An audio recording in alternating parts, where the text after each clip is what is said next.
CopTalk on KUGN. Crime stats, prevention tips, criminal hotspots, and more on CopTalk.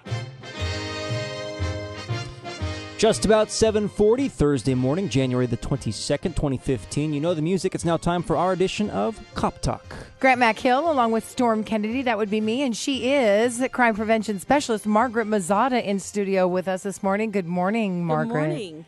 Well, Margaret, what are we talking about today? Well, today we're talking about home safety inspections, and you can arrange to have one of the crime prevention specialists come out to your home, look at your home, and give you some tips on deterring burglars.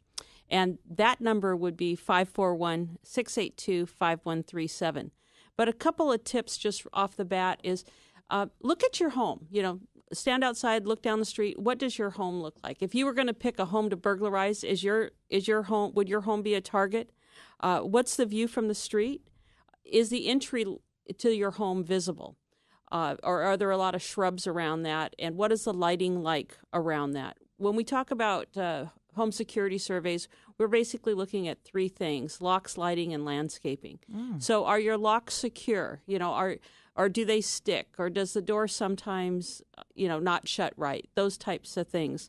Landscaping, are your tree limbs lower than 6 feet? Do they block the view from the street? Are the shrubs higher than 2 to 3 feet? Those are the types of things that we look at and make suggestions around.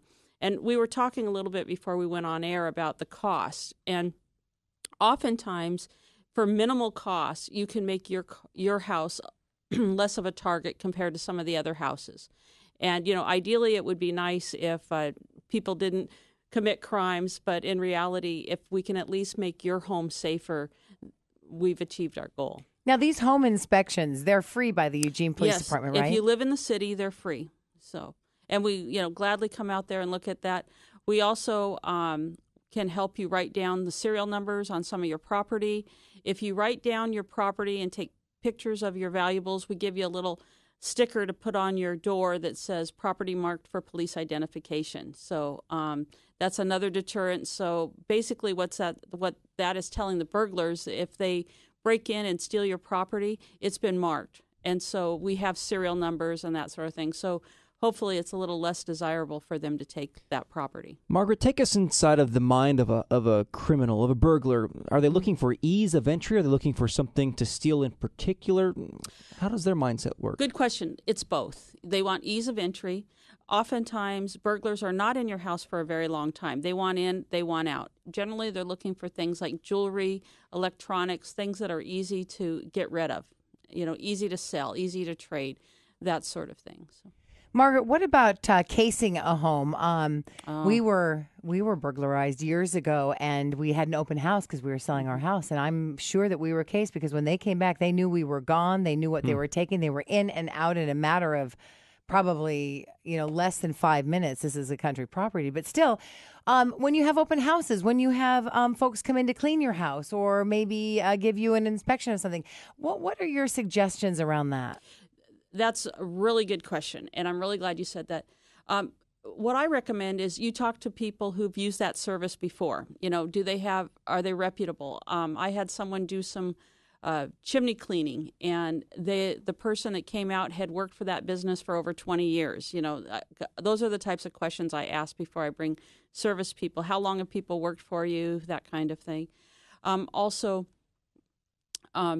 be wary of people who do the door-to-door stuff. I personally wouldn't hire anyone who's coming door-to-door. That makes me nervous, and oftentimes they'll have a line where they'll say, "Oh, if you let us put this sign in your yard, we'll give you a free shampooing of your carpets," or something like that. I would avoid that altogether.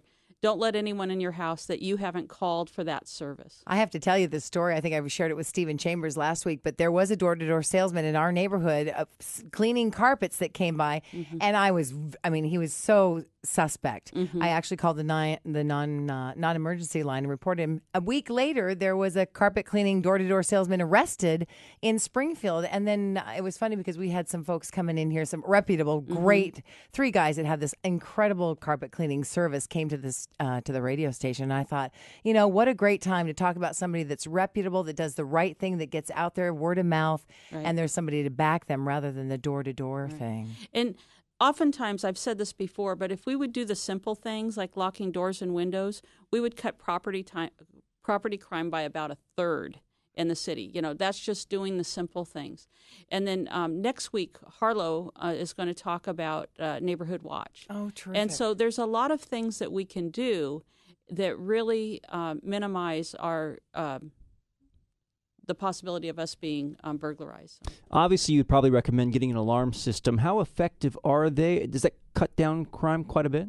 Yes, it makes a loud noise. If you, and I have to say, the alarm systems have been coming down in price, and oftentimes what can happen if you can't afford to alarm your whole house, say the back of your house is more vulnerable, you could do like a sliding glass door and a couple windows this year, add to it next year.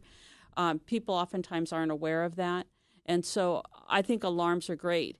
And if you can't afford an alarm system, there are some things, they're maybe not quite as effective, but they do help that you can get off the internet. They're relatively small costs. And if you have a crime prevention specialist come out to your home, we'll gladly show you some of those items. What about a furry alarm? What about a dog? Are they?